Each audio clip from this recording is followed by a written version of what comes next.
Hey guys, welcome to another episode of Amber Unfiltered. Tonight I'm going to do my review of Love and Hip Hop Miami Season 6, Episode 7. But before I do that, don't forget to like, comment, and subscribe. Also, if you want to cash at me at AmberUnfilteredShow, that'd be greatly appreciated.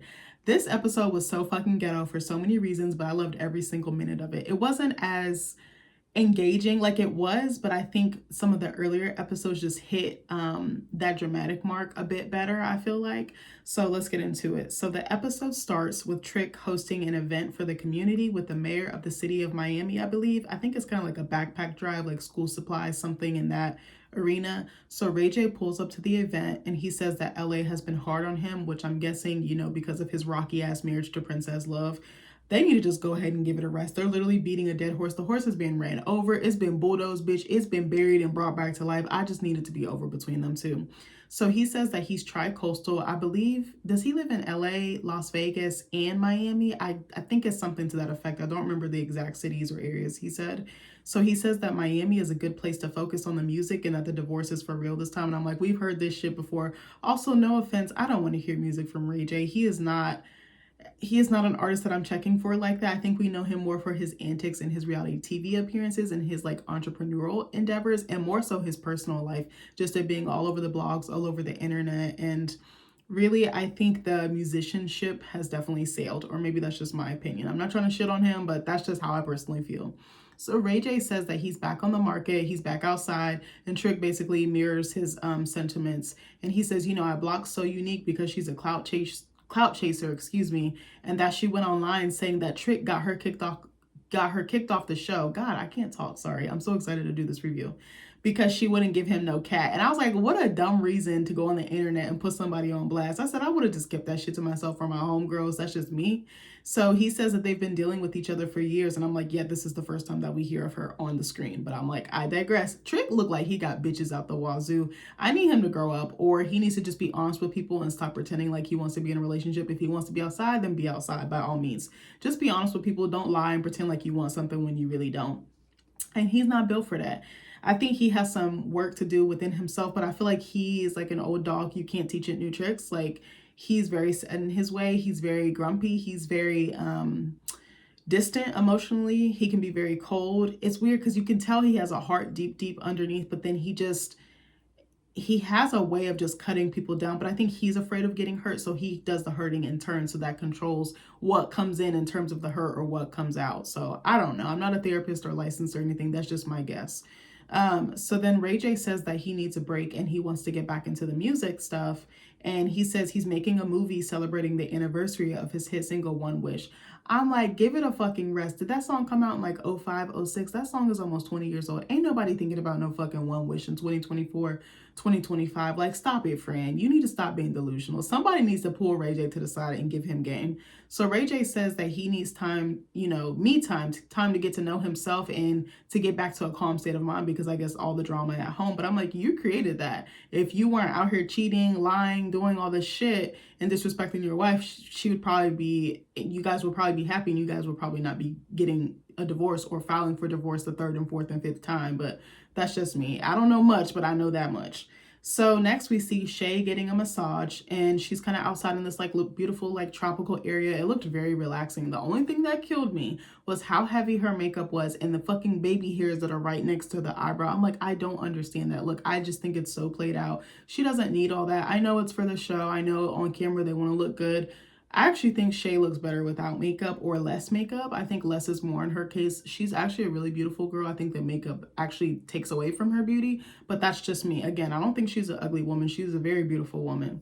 So she's being covered in sage. She's getting her like healing on, her cleansing on. So she says that she kicked Fabo out last night and she took their daughter to her mom's house, so her daughter wouldn't be exposed to all that and see all their fighting in the back and forth, but also just him being removed from the home, because now she's going to be confused. But it's like, you're still going to have to explain that to your daughter. Is Shajaya 2 now? I don't know if she's actually 2 yet. She might be, or getting ready to turn 2. So happy birthday to her. So Flo joins her and says that she wanted to do something nice for Shay. So then Flo and her sit down on like this little like wicker furniture or whatever outside, and she's like, I needed to let some steam off too, because I found out that Marlon and Amada are having a secret affair. Instead of going to Marlon, I was trying to say Marlon and Amara, excuse me, Marla, I like that name. Instead of going to either one of them and just being upfront and asking, she's just putting all the stuff in her head that doesn't need to belong there. She's getting hyped up, and I find it so odd she couldn't just ask him. Any other time, she's more than happy to cuss him out, to berate him, to stomp all over whatever gifts he brings.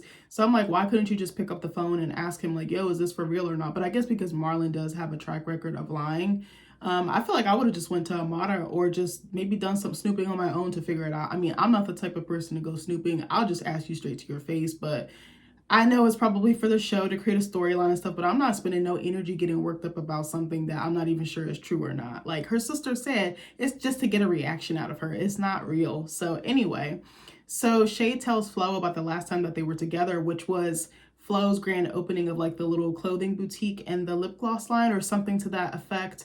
And Shay came there to put some Healthy Hand or Helping Hand products. I think it's Healthy Hand products on a shelf that Flo gave her space for. So let me see. Hold on. I lost my spot. I'm so sorry. So Shay tells Flo about how Zoe told her that her sister Bianca might have been pregnant by Fabo and how she pulled a pregnancy test out of her purse. So then Shay tells her about her and Fabo going to meet with Marcus for counseling. Bad idea. So then Flo asks her, does your mom know about your breakup with Fabo? And Shay's like, yeah, I do. And she's like, I just need my mom to have my back while she processes, their split. Shay processes splitting from Fabo. So then Flo tells her about Amada bringing the cake to her restaurant. And Shay asks Flo, have you spoken to Marlon about him dealing with, your op? She's like, no, because Marlon moved out ever since their last fight. I be wondering, where does this man stay when they fight? Does she just throw him to the wolves, throw him to the street? And it's like, again, if he wasn't creating this turmoil and these situations and unrest at home, he would have somewhere to lay his head at night. But that's just me. So, the last time that Flo and Marlon talked was when he brought her that picture of them when they were younger, back in much simpler times before he broke her trust and cheated on her and just broke her down like that. And, she stomped on the fucking rose. I was weak when she did that shit. So Shay says that Amada is only flirting with Marlon to get back at her, which I totally agree. And she says, my sister said the same thing. And Shay's like, you shouldn't be going to Gael. You shouldn't be trusting her because she slept with your man. She went after your ex-girlfriend and she laughs at your pain like she mocks it. And I was like, Shay kind of right on that note. So Flo says it's like a triangle. She's like, it's like Marlon, Gael, and Amada. And I'm just like, I'm dead. She basically says they're like thorns in her sides. She can't get a break from either three of them or any three of them. Or any one of them, excuse me. So then Shay says, it's time for you to stick up for yourself and that she needs to stop being so nice and so passive aggressive. And she's like, check these hoes. And I was like, I kind of agree with Shay on that, but there's a time and a place and there's a way that you do that, a delivery, but that's just me. So then we see Marcus making Brooke some tea, who is bedridden. And as soon as the scene came on, I literally wrote, I hope she didn't lose the baby. So then he asked her if she's doing okay. And she says, it's so hard to go through all of that at the hospital and not bring a baby home, which confirmed my worst fear as a viewer. Sending so much love and blessings and just peace and healing for Brooke and Marcus, because I know that that is such a difficult thing to go through. I've never gone through that myself, but I can empathize with someone in pain. And I know that that is so vulnerable and so scary to experience. And then you're also sharing this on TV as part of your job, but also your story, your journey. So I appreciate her for sharing that, but I know that that was not easy.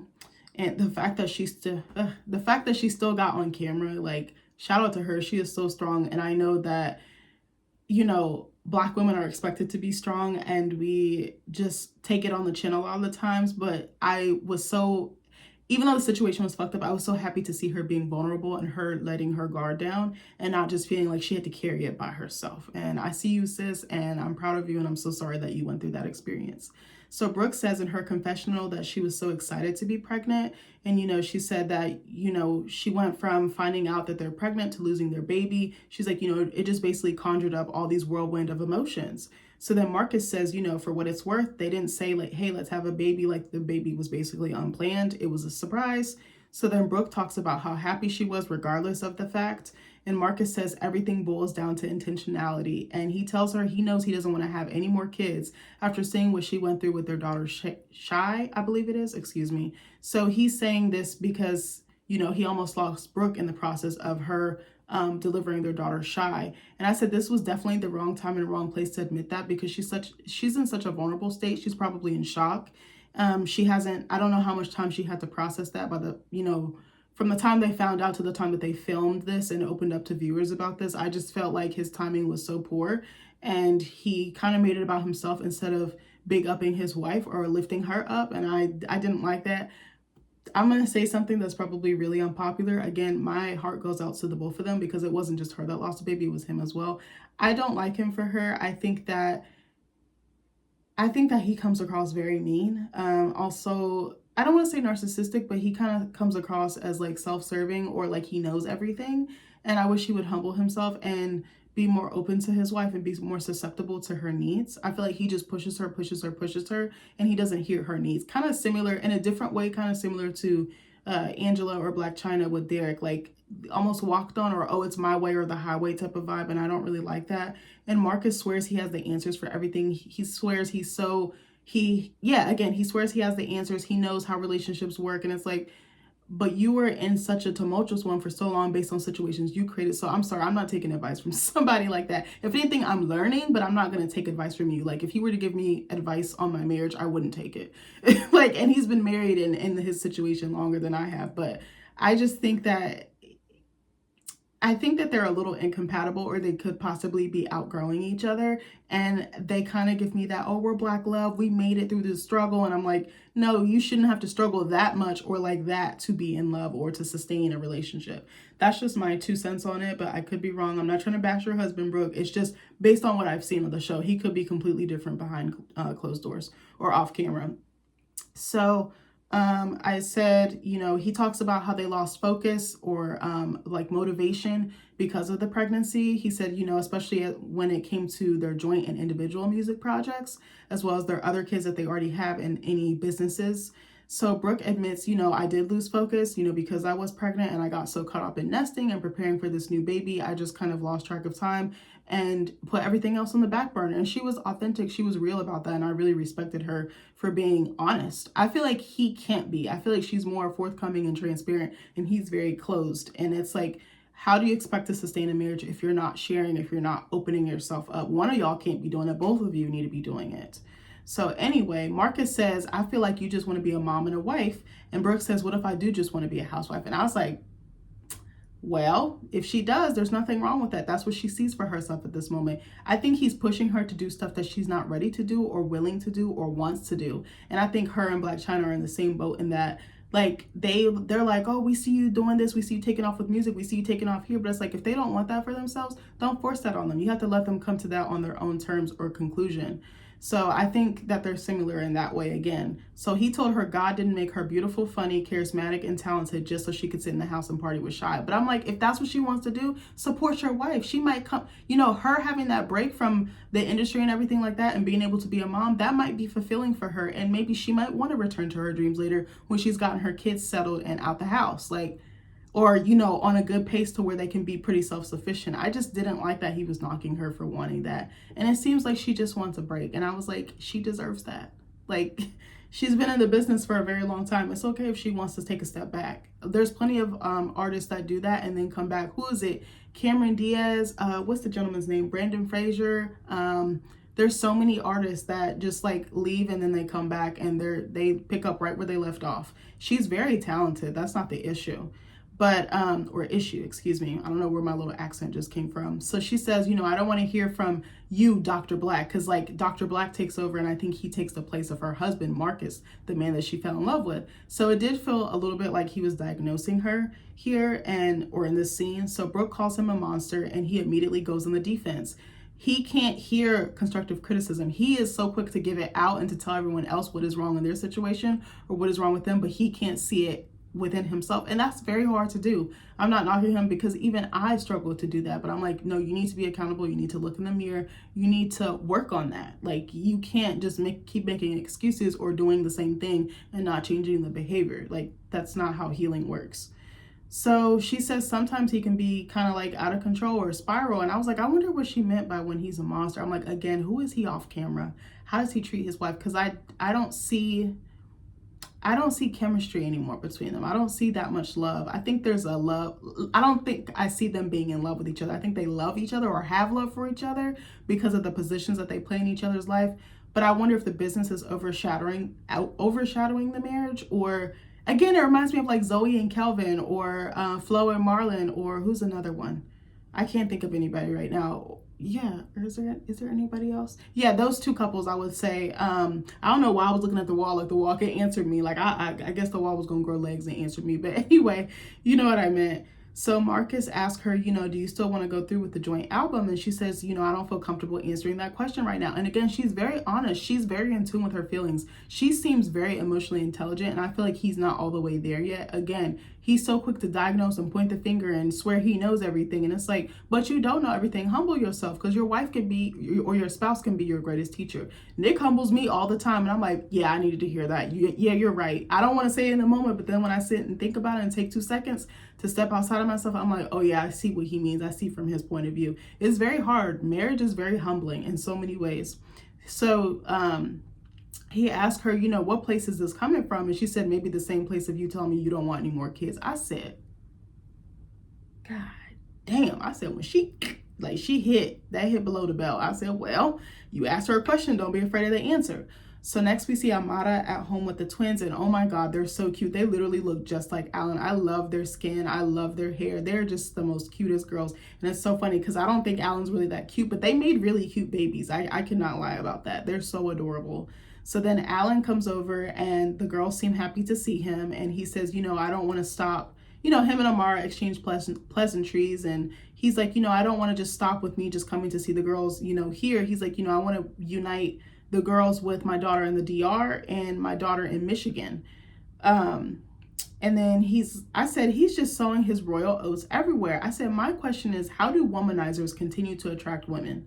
Like, his energy just screams sleazy. It just screams fuck boy. It just screams, I ain't about shit. I'm about to drop some dick off and be done with it. And I just don't like that, because I'm like, you need to have more than a pretty face. You need to have more than a nice body or good dick. Like, I need you to respect me. I need you to be communicative. I need you to be emotionally intelligent. I need you to have good qualities. How do you treat your family? How do you treat your friends? How do you treat your mother? How do you treat your women? How do you perceive women? Because he just screams like misogynistic, like, ugh, he just gives me the ick. I don't fucking know. So then he takes 2 Hello Kitty backpacks out of his backpack and gives them to the girls. He tells Amara, thank you for inviting him over. And Amara is like, I'm so glad we got to a place where we can communicate and be cordial. She's like, I've accepted everything as it is.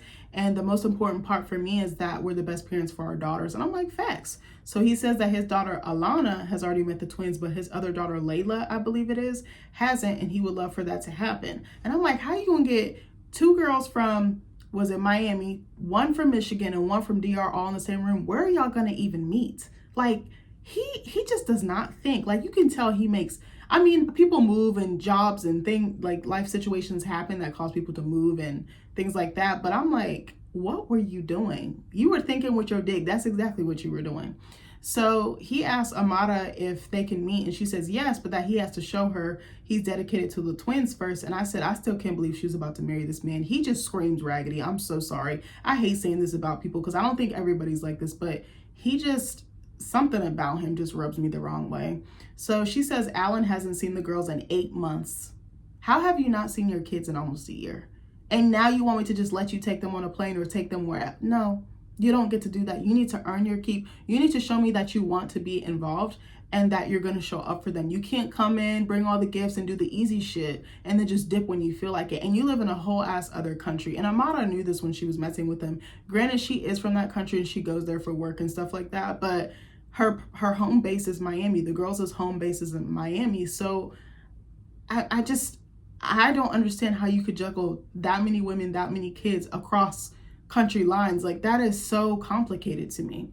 So she's like, before they bond with anyone else or are introduced to anyone else, you need to get your relationship with your daughters back on track. And I said, period, point blank. So then we see Ray J join Derek in the studio, and Ray J says, Blac Chyna is a friend of mine, but I know Derek because he's very popular in the music industry. Again, I've never heard of Buddy, but that's just me. So Ray wants to see if Derek can bring some synergy to his One Wish project. So Derek says that Angela's song Fabulous is almost finished and that she used the word bitch in the song like he told her to. He says this in his confessional. I said he seems overly proud of himself, or at the very least has a very inflated ego. I said, sorry, but he gives me sleaze energy too. I'm not buying this, oh, I'm in love and I'm a one-woman guy, I'm just gonna stop with all the fuckboy shit. He gives me fuckboy too. I'm sorry. Sorry, not sorry. I said, I would love to know what his backstory is. Does he have any kids? How did he get in the industry? What was his childhood like? Past relationships? Does he have good standing with the people that he may have or not have had kids with? I'm not sure if he has kids. He just gives me like he has kids with someone else, which is fine. There's nothing wrong with that. But I was like, something about him just sets me off. I don't know what the fuck it is. I'm sure it'll come out. But I saw a picture of them too the other day and I was like, I'm gonna see if I can find it. Hold on, let me see. I don't know if my iPad synced correctly. Did it not? Hold on, y'all. I thought I saved it on here. Did I not save it? Oh Lord, where was it? Hold on, you. Bruh, don't they just look, Black China look like she in a sucking place. Please look at her smile. She's smiling way too hard. It looks so forced. I don't think it's there. I don't think she's as into him. I think I don't want to say he's convenient. What's the word? Maybe familiar, because they did have a friendship before this. Something about it is not sincere. I don't know what it is. I don't know if it's a PR. I don't know if it's we liked each other, but I don't know. Something is not right. I can't put my finger on it. But anyway, so Ray asked him, you know, how are you handling temptation in Miami? And Derek is like, you know, I have the woman that I want. Like, no other girl can give me what she has. And I'm like, but y'all talk to each other like y'all homeboys and homegirls about to dap each other up and go for like food or something. Like go get drinks at the bar and just talk shit or something. Like, I don't know. I'm sorry. I keep harping on this. So I said, everything he says sounds just too good to be true. Like, it's just like this. He already has an answer. It's just like perfect. There's like he doesn't, I don't like people like that because I'm like, you have something to hide. I don't know what it is, but he's hiding something. So anyway, I wouldn't be surprised if he had like a secret family or another girlfriend, a wife. I just really would not be surprised. Mark my words. I hope not. I hope I'm wrong. So Ray says, so you're really a one-woman guy. And I'm like, this kind of insinuates that he knows that Derek was out here. And I'm just like, was he? Were they running in the same scenes or the same circles? I was like, I wouldn't be surprised. All of them are fuckboys. But anyway, Ray says Princess kicked him out on his birthday because some woman messaged her about them dealing with each other for 4 hours straight. Now, it got bleeped out. I don't know if he meant like they was fucking. I don't know if he meant the girl was doing something to him, or I'm not too sure. So Ray's like, you know, this girl's a stranger. It's not true. But he didn't say it wasn't true, but he tries to act like it wasn't. Like, oh, I didn't do anything. But I'm like, I'm sure you did. And you're just mad you got caught. These guys be messing with girls that like to do this too much. And it's like, if you're a side piece, know how to play your position, bitch. So Ray admits he's a piece of shit, which I'm like, finally, bravo. So he does a toast to celebrate his wife being free and says, let freedom ring, just not wedding rings. I died. I was like, this man is a menace. And I said, Ray loves to have the camera on him and he loves to go viral or have a moment. And I could not deal with someone who wants to be in the spotlight like that. I need a low-key ninja. My husband is very low-key. Like, I've been trying so hard to get him on camera and he's like, no. He's like, nope. I'm like, okay. Like the other day I was recording a video and he gave such good insight for the thing that I was researching, and I begged him. I asked him like 10 times in a row, I swear to God. And he was like, no. I was like, okay, yep. And duly noted. He was like, if you want me to, but you could just see like the reluctance, and I was like, bro, I'm not going to force you to do something you don't want to do. So then Ray lists all these artists that he's working with on the project, like Jacquees. How do you say this man's name? Jacquees. Ain't he the one? Ooh, I should do it. I just thought of a video idea. Hold on. I'm going to write it down real quick. What's her name? Jacquees. And is her name Dondria? Deion Sanders' daughter. Y'all remember all the drama with them too? Oh my God. Didn't he like propose to her at the baby shower? People was roasting his proposal. I thought the proposal was cute, but I didn't like the fact that he was double back and going back to Dreezy. But I think Dreezy was the one that got away. I wonder, ooh, maybe I should do a video on that too. Dreezy and Jacquees. Hold on. Sorry. I know I was supposed to be doing a review, but as soon as he said that, I just thought about that. Jacquees has so much mess with him. Like, again, he's another one. I wouldn't give him the time of day. I wouldn't be marrying him. These men are not marriage material. They have shown you time and time again, but women be acting like we can change men. We can't. They gonna do what they're gonna do. I don't think all men are trash. I think there's some really amazing guys out there. I know a lot of them. They're in my family. They're my friend group. Like other guys that I've worked with. You know, there's really good guys out there, but these guys are not it. They're surrounded by temptation 24/7. And I don't understand when they get in relationships with people acting like they want to be single, knowing that they're talking to other bitches. Like, I can't. I cannot. I don't care if you're talking to them. I don't care if you're looking at them. No, just the act of you're inviting something to come in that does not need to be there. Just leave me the fuck alone, bitch. I've wanted to do a video about this too. Like Saweetie with YG. I'm like, why the fuck would you go from one rapper to another if you got dogged out by this one? You think YG any different? No, bitch. Please be smart. Please be smart. Hold on one second. I don't know what I was about to say. I'm about to take a sip of water.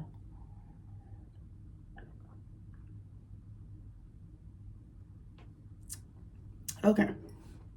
So he says, you know, I'm gonna work with Jacquees, Keisha Cole, etc., etc. And then he talks about the song on the project called Poppin' P on My Period. And I was like, is this Ninja slow?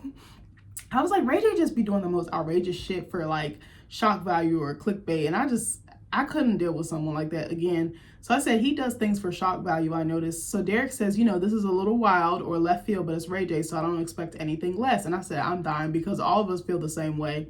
So Ray J says that he's doing a Spanish record and that Princess has this one friend named Amara who's super sexy. And I said, this is a huge red flag to me. So I'm like, how long you been noticing that Amara is fine? How long you been having fuck me eyes for her? Like, no, we're not doing this. This is your wife's friend, one of her closest friends.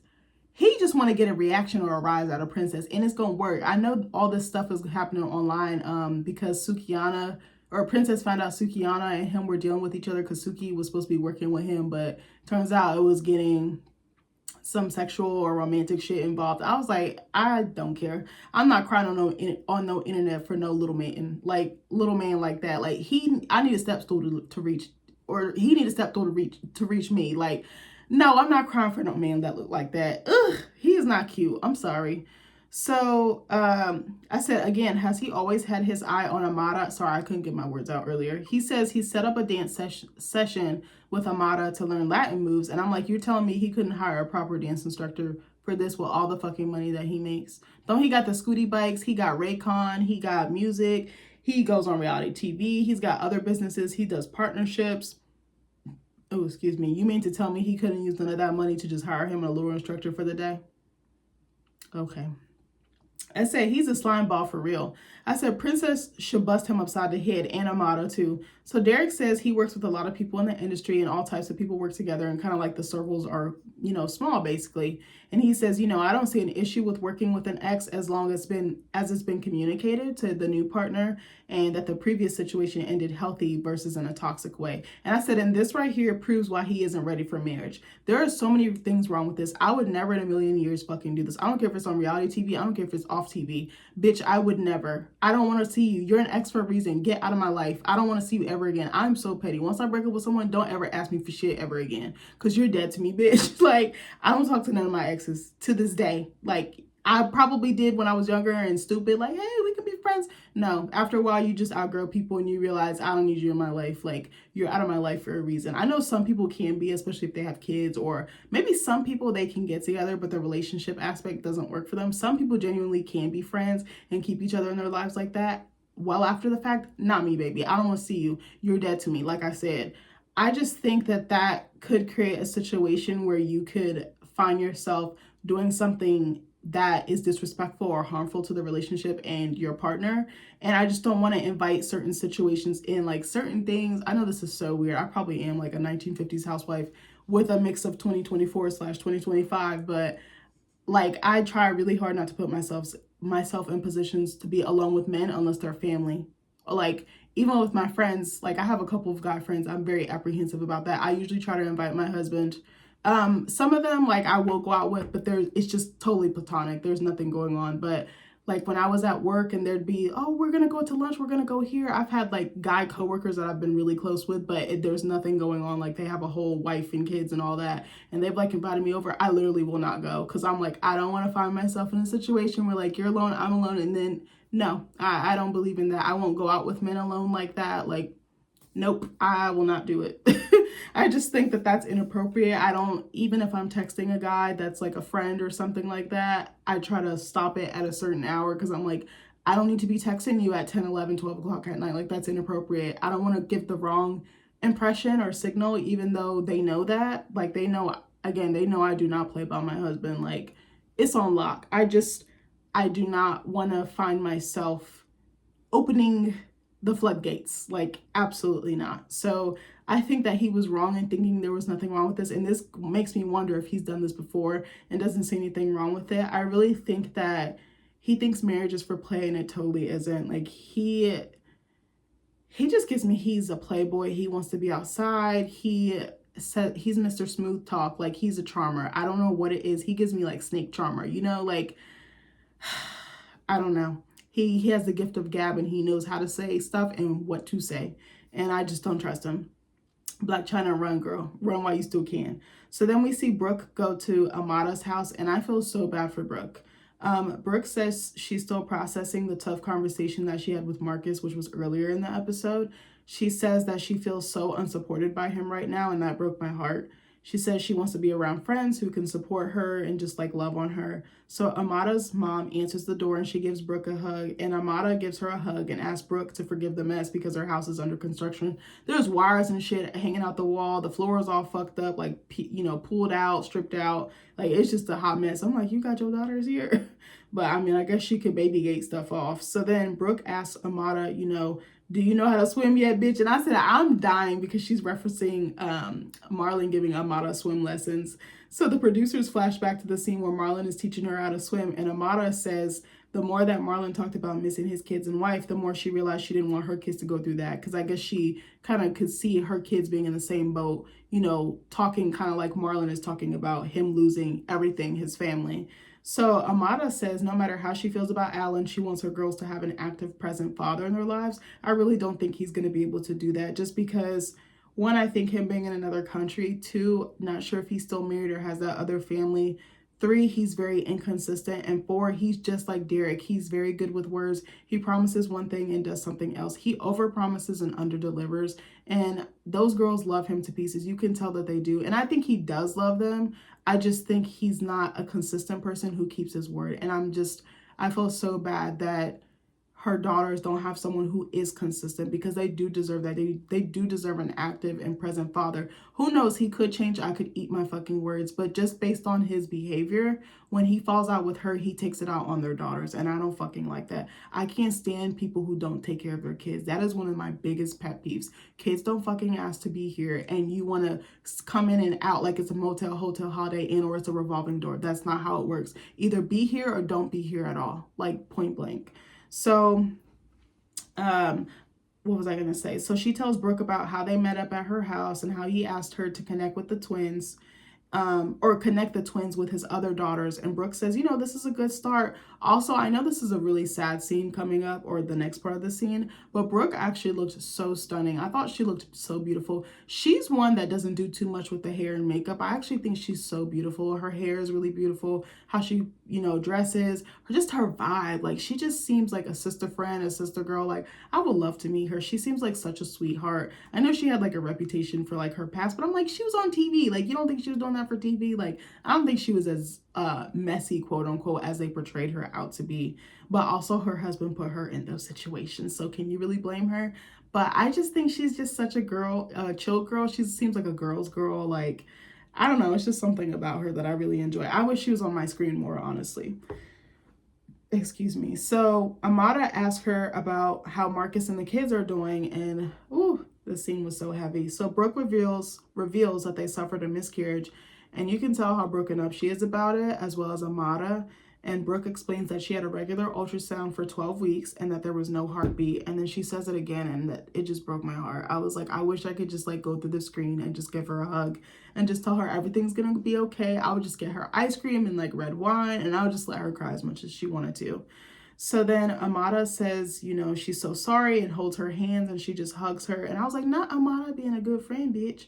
So Brooke starts to cry, and she, you know, her hands start shaking, and I just, Again, I just wanted to reach through the screen and just wrap my arms around her. So, she's like, Amada, I have to stop crying. She's like, I cry at the gas station, at the ATM, in front of our daughter when I'm making her food.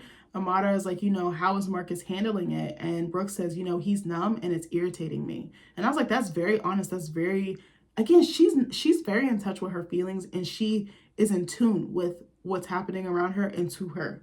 So she says that she came over to Amada's house to escape what she's going through at home. And I was like, I hope things get better. I hope they're able to work through it. I know that's such a huge roadblock, and it can tear a marriage apart. So I hope if they want to continue the marriage, that it does, they can get it back intact, and that they, lean on each other more, open up to each other more. So Amada asks, how Marcus's talk went with Fabo and Shay. She basically says the talk was a complete disaster. Who saw that coming? That Shay was turned up per usual, and Fabo was as cool as a cucumber, and that Marcus said he likes Fabo. And I was like, why the fuck would you like a guy that cheated on his child's mother like that? Like, are you fucking dumb? Anyway, so Brooke tells Amada she should reach out to Shay, and Amada is like, not my clown, not my circus. And I'm like, period. She tells Brooke about Ray J calling her to work on the One Wish project, and Amada also says she thinks that Ray sabotaged her relationship with Safari. Why did I say it like that? Because I'm so used to saying Amada. Safari. I feel like Amada keeps bringing Safari up. He's irrelevant. He's a thing in the past. I wouldn't even bring him up. He's such a doofus. Like, I wouldn't be sweating bullets over this man. But anyway, so then it shows a flashback of Ray telling Safari that Amada was messing with Alan in the DR, or that she could be. Like, she might want that old thing back. So Brooke brings up the fact that Ray J has some choice words about their engagement. Basically, he wasn't in favor of it. And I said, this makes me wonder if Ray wanted Amada for himself, or was he jealous of Safari because he got to her first?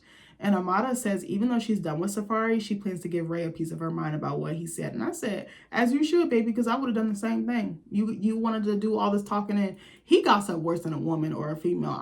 I'm sorry. He is like a chick. Like, all he does is run his mouth. All he does is point the finger at other people and try to air their shit out. And that's not cool.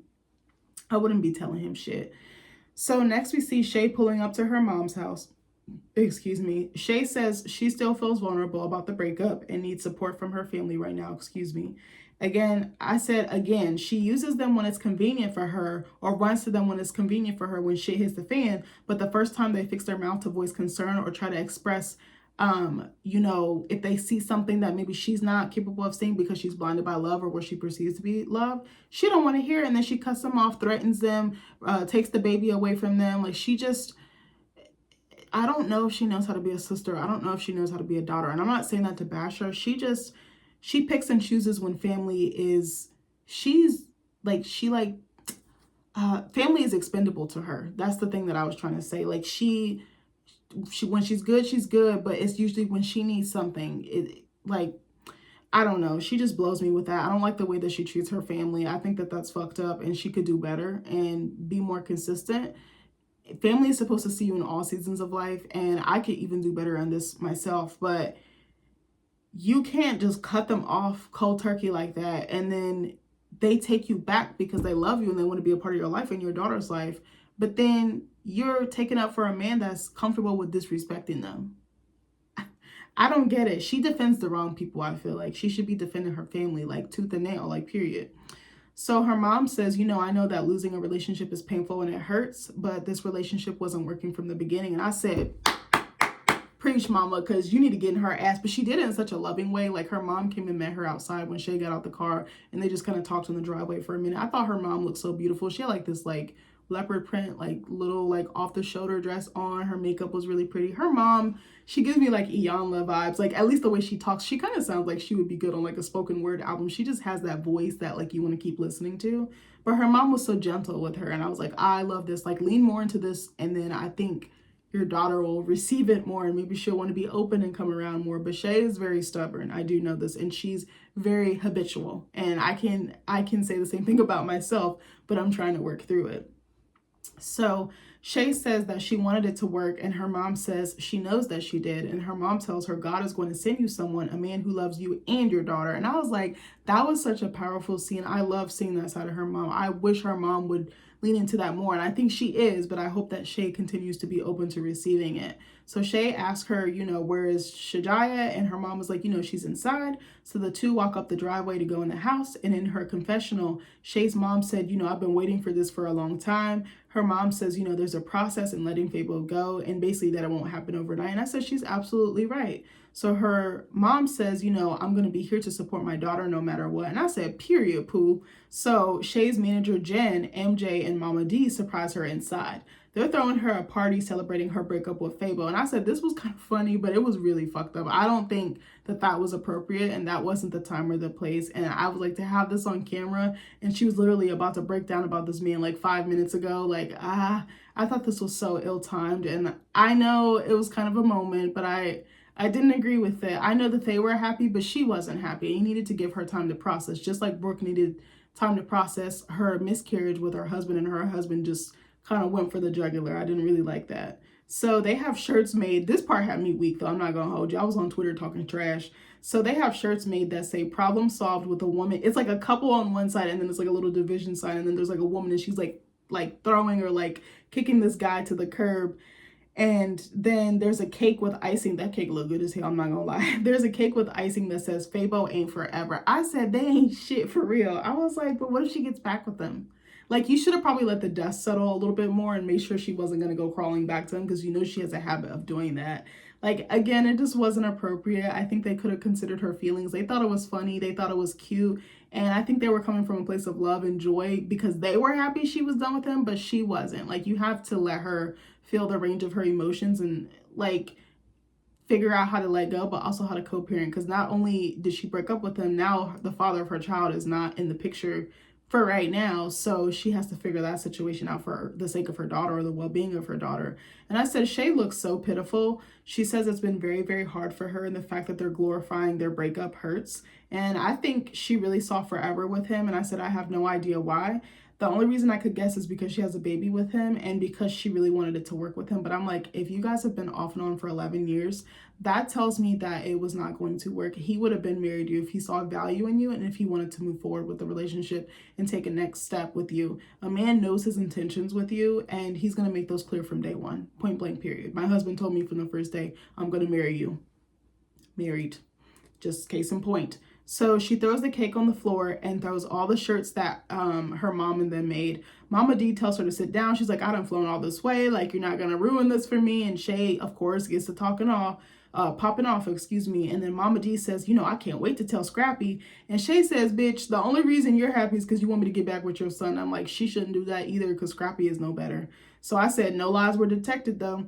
And then when I had paused it to take notes at this part, and I said, damn, because you see Shajaya being held by her mom. Shajaya literally looks exactly like Fabo. Like, I was like, there is no denying that is his baby. I said, she's this man's twin. So MJ says a lot of stuff has been going on, but he wants to bring their family back together. And Shay's like, oh, here we go again with this bullshit. And I was like, she about sick of hearing the tape being rewinded, ain't she? Or the broken record. So he says he couldn't find the words on his own, so he put it in his music. And I was dead. I was like, we don't want to hear this. When he does like the Latin fusion type music, that's just kind of hard because I remember hearing it on earlier seasons. I was like, oh, this kind of goes a little bit. So he says he got a song that he want to play for her and asked to play it for her. And he tells Shay that him and his mom went in the studio to lay down this track. His mom kind of does like the spoken word, like healing affirmation thing at the beginning. And it was actually pretty good. And she basically says, come back to your family. Like, we love you forever. We got you forever. And so in his confessional, I'm wheezing because MJ was like, we created this song to inspire Shay to basically leave this raggedy ass bum. And I said, I know you fucking lying. And he's like, well, now that he's gone, it's a time for celebration. I said, Fable's going to see this and Shay's going to see this and they're going to go off the handle and they're going to get back together. You're just pushing her right back in his arms. So Shay doesn't like the song. She takes Shajaya outside so that they can leave. So then we see Trick go to meet So Unique so that they can hash their issues out. So Trick says that this social media shit ain't for me and they need to settle their score once and for all. So Trick gets straight into it and asks if she was looking for attention. So Unique says he was being an asshole. She says that he said some hurtful things to her and she wanted the world to see how bad he made her feel. I said, she's immature as hell. I don't know how old this lady is, 47 going on 19. I don't fucking know. So Unique asked, why did you pick me out of all the bitches in Miami-Dade County? And I was like, that's a fair question because he could have anybody he wanted. He's Trick Daddy. he might not be the best looking, but he has clout, he has influence, he has money. So, you know, he's a big name, you know, in the game. So then she also brings him being laid up in the hospital and choosing her again when he got out. And she's like, why? And I was like, she's going there. She's not backing down. Like, I think she's his match, but he is so set in his way. Like, he gonna be alone forever at this rate. So Trick says he wanted to give her the benefit of the doubt and to prove that she was somebody he could fuck with. Again, why does she have to prove her worth to him? Why don't he prove his worth to her as well? So Unique asked, you know, when did I prove that I wasn't? And he was like, you know, when you met with Joy behind my back. But I'm like, but you told her to do her research. That's exactly what she did. She did it in a way that maybe you didn't like, but she did her research, did she not? She's trying to love on you. She's trying to give you that forever, happily forever after, or happy forever after. You won't even let her. He don't let people in. I notice he's like this. He's kind of like me. Like, we're like a gate. You got to open the gate a little bit. But he is so mean. He's so cranky, or like, what's the word? Like crotchety. Like, you know, just someone who's older, just set in their way. Like he not gonna change. He gonna keep getting what he getting. And she was the right one. So Trick says he chose to go out with So Unique because he liked her, but she lied on him online and met up with his ex Joy. But what if she wasn't lying though? I don't think she was, but that's just me. So then he says So Unique will say and do anything for attention, and he's not with it. That was the only way she could get his attention, especially if she's blocked. Like, what did you expect her to do? So he said, the same way I feel about you is the same way I want you to feel about me. He tells her to make his name taste like shit in his mouth and to leave me alone. I said, God damn, he's so mean. I'm telling you, when Libras are mean, we go off. We don't give a fuck what comes out of our mouth. Whatever it's going to be what it's going to be. And then half the time, we don't even remember what we said. But we know we said some foul shit to get under your skin. And it worked. We toxic for real. So Unique says she has nothing left to give and she's already broken. She asked him, you know, what else do you want from me? And he's like, leave Miami. And she's like, I'll run it. And I said, okay, this is giving delusional, babe, because we've never heard of you. But she could run a part of it. I mean, the nightlife or whatever. Because Joy did mention in the previous episode, she see her out and about. So maybe she is on the scene and we just don't know it. So he tells her she runs nothing but her mouth. I said, Trick is cold, bruh. Like, you was just saying you see forever with this girl. And now all of a sudden, you don't want nothing to do with her. Libras, we so cold. We can love on you. We can worship the ground you walk on. And then we can turn quick like you pissed us off.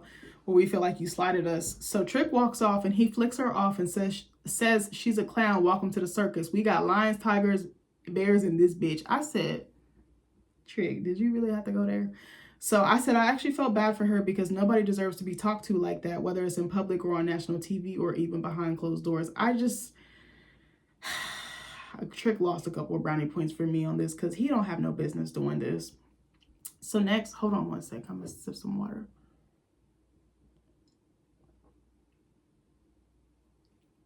So next we see Gael at her birthday party. And Flo is supposed to be performing there, but she's running late and nobody's heard from her. So Alan comes in with roses and a cake, it looks like. And Gael is so fucking happy and thirsty to see Alan. Alan comes with he tells her she looks good and to turn around. I said she looked like an astronaut about to take off to me. Like, it's giving Apollo 13, bitch. She's got like this like metallic short dress, long sleeve. It was just a hot fucking mess. He says he didn't get what he wanted from Amada, but he doesn't want to leave Miami empty-handed. And I said, question, is Alan still married? Like, he moving so funny. And he has a ring on his ring finger, but it looks more like a family crest style ring or like a class ring or something of that nature. I was like, does he still have that family in the DR? Does his wife care what he does? Do they have some sort of arrangement? I'm very curious. I would love to know about his wife. Like, can I hear from her, bitch? Bring her on the show. Shit. That'd probably make it more interesting. So then I said, Gael's BBL is so fucking botched. I said, it's like a bubble I want to pop from behind, bitch. I just need a fucking needle. It's like a right there. So then, Alan and Gael dance and it makes me want to throw up because she's like, they're like slowly getting closer and closer and then she's like slightly grinding on him, but her mom is sitting like in the section next to her. So I think she's trying to keep it cute. So then Flo shows up looking like a $2 prostitute. She's got this cat suit on. Her titties is all out. She looks a hot mess. It's like lace see-through. Like, she don't, and she's not an ugly girl at all. So she says, you know, she goes on stage and she says, you know, the Queen of Compa has to welcome you to Miami the right way. And I was like, oh. So then she tells Alan to come on stage. And I said, this reminded me of the time that she was flirting. Didn't she flirt with Ray J in the studio one time? They were supposed to make a song together. And then she was flirting with Safari. She be doing this too much. She be getting herself in these compromising positions and she don't care how she look. I'm like, you be talking about Marlon, but you just as bad as he is. I think the thing is she don't sleep with them, at least from what we see. So I said she's such a hoe because she just be out here acting so reckless. She just does this to get under people's skin. It's not that she actually means it. She gives me, like, her and Amada are very good at seducing people, and I just hate that. So Alan indulges and goes on stage. He leaves Gael. He's like, eat my dust, bitch. And Flo starts grinding on him. Gael is fucking livid. Like, she sees red. She's like, I want all smoke, baby. And I said, Gael will beat your ass. Like, I wouldn't try that with her.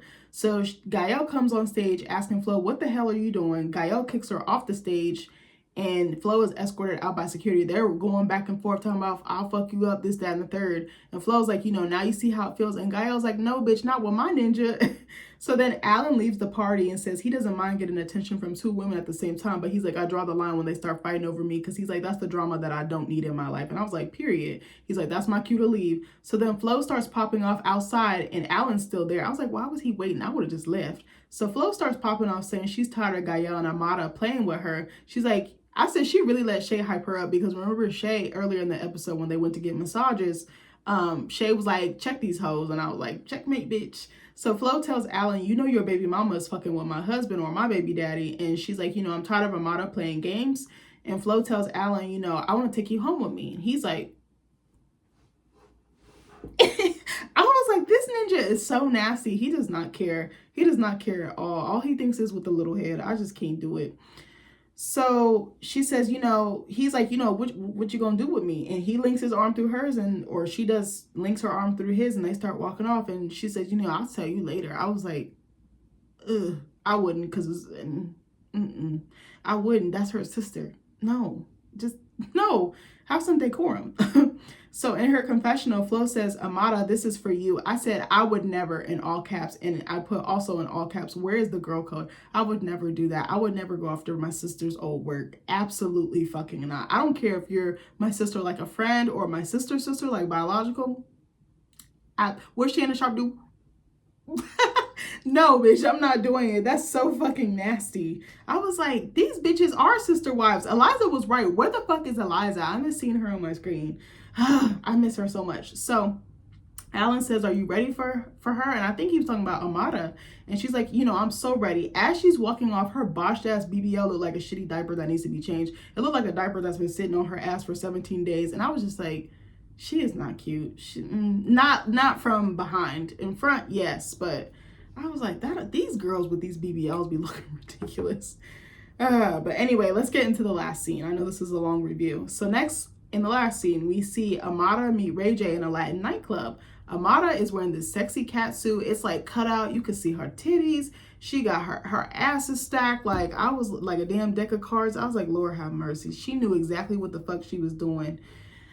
Maybe she wanted to seduce him into an apology. I don't fucking know. So Ray says him and Amada have never spent alone time together and that she's always been Team Princess. I said, well, bitch, that look like it's about to be Team Ray J in about 2.5 seconds.